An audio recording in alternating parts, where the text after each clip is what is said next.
Hello, hi, how are you?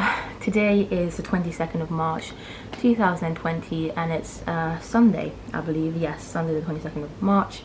It's Mother's Day. And I thought, basically, as you guys know, I've been doing YouTube for a long time, for over 10 years now, I think, or close to 10 years, very close to 10 years, nearly a decade of me posting videos on YouTube. And obviously with what's going on in the world right now, I don't feel like I need to really talk much about what is going on because everyone knows. It's a weird time. It's a weird time for all of us to be alive. And whilst I really want to keep my main channel, Sound for God, to like positive, like my regular content, you know, what I would post there anyway if, you know, the world was still as it was, kind of thing. And I think that's kind of what you guys, my audience members, have asked me to do as well. They kind of want somewhere to escape. The truth is that obviously I'm not the same person as I was maybe like 2 weeks ago. I'm feeling a lot of emotions. It's a weird time, like I said, and I thought I'd like to document, not even document, I think I want a place where I can just get these thoughts out, and I thought the best place for me to do that is my second channel, Sound for God Extra, which is where you're watching this right now. At the moment this channel only has about 100 subscribers, I think, so not a big channel by any means.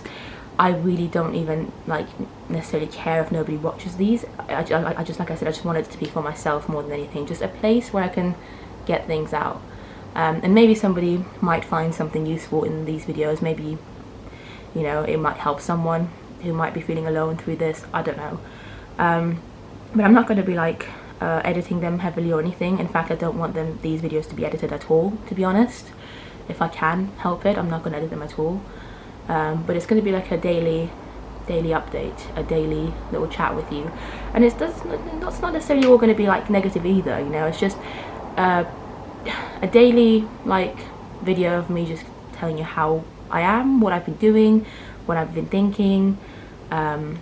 Yeah, it's not going to be like a news outlet by any means. Don't come here to expect like news about the world. You shouldn't be going to any YouTuber for that anyway. Like, just go to reliable sources. It's just like me, I guess no way documenting life in self-isolation. So yeah.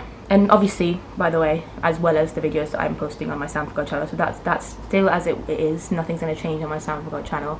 If by any chance you, one of my viewers from Sound for God is watching me on here, because some of you are, like I said, I've got about 100 subscribers on here, so some of you guys are subscribed to this channel.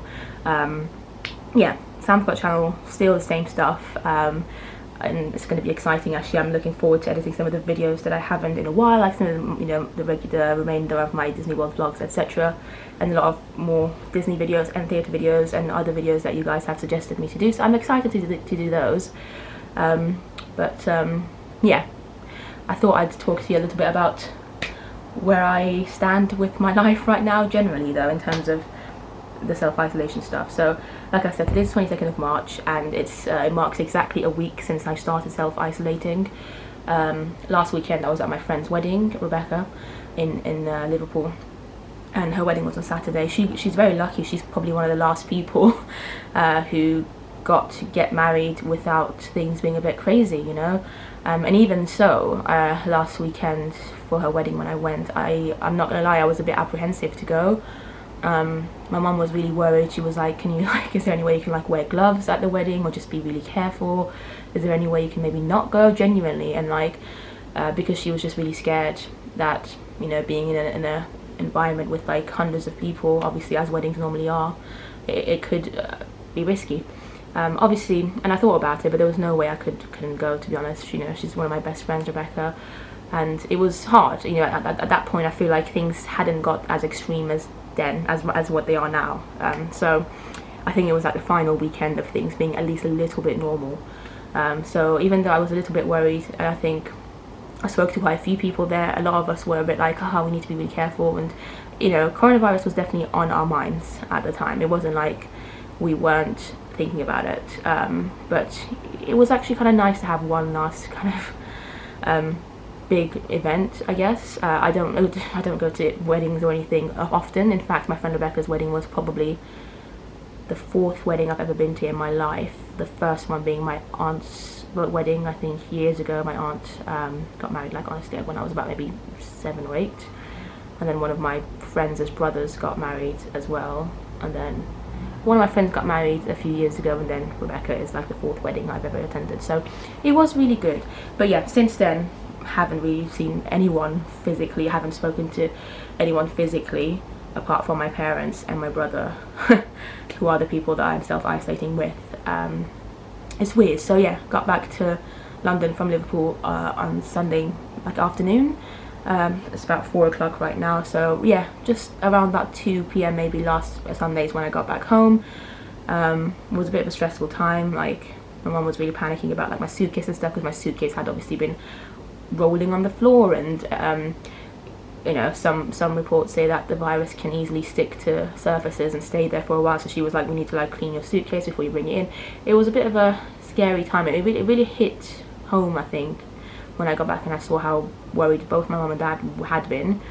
And I had to go through like a procedure, honestly, to like even come into the house after my weekend away. I had to like, you know, make sure I took my clothes off like before I like went into any of the rooms or anything, because I'd been on the train, you know, could have contracted the virus on the train. It was just a bit crazy. I know not everyone is like as extreme or as extra careful as we are in my family, but my mom especially is very, I think she's always been very careful about things. So obviously with something like this, she's going to go the extra mile and be as cautious as she can be. And because she's also a high risk person, the honest truth is that she probably would find it very difficult to survive the virus if she got it. Like, the chances of her not dying, as sad as that sounds, if she got the virus, are low. She's asthmatic, she's got asthma, she had pneumonia a few years ago. Like, her lungs are not like the best. So, and obviously at the moment there's no cure for this, so really anyone who gets it has to try and battle it with their own immune system and what they have. And that's why it's a very dangerous situation, and that's why loads of people are dying, and it's incredibly sad. Like Italy, you know, loads of old people are dying. And I think one thing that really annoys me actually as well, it's not just old people that are dying. A 34-year-old man in America died, I think a few days ago.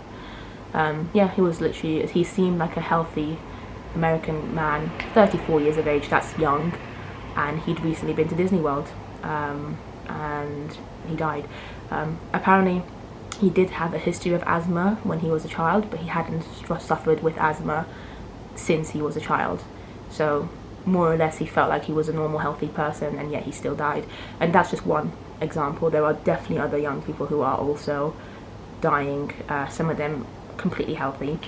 And that's why it just angers me that some young people are still going out partying and going to events and not taking this seriously. I'm not gonna lie, like I don't feel as scared about myself. Like, in fact, I'm like the last worry of this whole situation. There's never been a second where I've thought, shit, I'm gonna get this, and well, what if I die? Even though there is a chance that I could get it and die, but there are definitely obviously other people that are at high risk of getting it. My mom, loads of other people in the world, in more difficult situations. So yeah, it's just weird. It's a weird time. Yeah, a very weird Mother's Day today. I just got my mom a card. Sorry, I didn't get myself a card. I got my mom a card, a Mother's Day card. I was hoping to wake up early to clean the house a bit, because I thought that could be the one thing that could make her happy. Got a cough. Could be the virus, could be something else, nobody knows. It's not like I can just go and get tested, because it's just we don't have enough tests, I guess, in the UK. Yeah, I'm also very aware that because I was at the wedding about a week ago now, in fact exactly a week ago was the last time I saw anyone else apart from my parents and my brother, and it takes about 14 days for the symptoms to show for this virus. I could have it right now. I genuinely could have it right now. So even though I'm living with my parents and my brother, and obviously, you know, if you're in the same household and you've got the virus, you're more than likely going to give it to everyone else in that house as well. I've still been as careful as I can be. Like, I've not hugged my parents, or I've not touched them or anything in the past week, just in case. Like, I've not been too close to them. just in case. I don't know, like it's just crazy. It's just a weird, you know, you never, like you just don't know. And like I said, I've got another week to feel like, to be completely sure that I hopefully don't have it, you know, because if I don't show any symptoms the next week, then it means that I didn't have it, and hopefully it should be okay. It's weird. It's very weird. I don't remember the last time I went a whole week without talking physically, or being physically with anyone apart from my family. It's bizarre, and it's only been a week, and that's where I thought I'd start this series, because it's something that I can kind of, I'll see how things go. It's a challenge for everyone, like not just my family. It's a challenge for everyone around the world, people who are taking it seriously. There are some, I don't want to say any like a rude word, but there are some really inconsiderate people out there who are, like I said, still going out and still partying and doing their own thing and feeling invincible and not caring about anyone but themselves, and they're just stupid. I hope they understand their ways, and yeah, unfortunately there's no way of getting everyone to listen, unfortunately. But yeah, so it's been a challenge for us, especially. We've never lived like so closely with each other for so long. Like my brother especially, he's always out, you know, I'm out quite a lot. My dad travels for his work a lot. We honestly very rarely see him for more than a few days at a time because he's traveling, so it's just been a very weird time. The only times I've left the house in the past week, in fact I think it's only been once, yeah. It was one time about 3-4 days ago when my dad and I went to a supermarket to get some food items for the Iranian New Year, which happened a couple of days ago. Iranians celebrate Nowruz, which is the beginning of spring, and it's like their New Year celebrations. And you know how like at Christmas people would have a Christmas tree up. Iranians have like different traditions that they would have like different kinds of food items that they would want to have on the table. So we went to kind of get stuff for that, and my dad drove me to the supermarket with him, so I didn't have to walk or anything, or get the tube or public transport or anything like that. So we just drove there, and the supermarket was it wasn't very busy, to be honest. I mean, yeah, we went quite late in the evening. Everything was gone, all the essentials was gone, so we just got the few things that we wanted and needed for the celebration, and that was it. That was it. You know, again, of course I've talked to my friends and other people, like relatives, through social media and phone calls and stuff, but it still feels a bit weird. Yeah, a couple of days ago I had a very weird day. I think it was actually on our Iranian New Year, the 20th, Friday the 20th. I woke up and I honestly, like I just didn't want to get out of bed. It's very sad, and it really hit me. Like I'd been really worried. I think I'd went to bed the night before just thinking a lot about everyone else, like, and like people who are struggling way more than I am or my family is.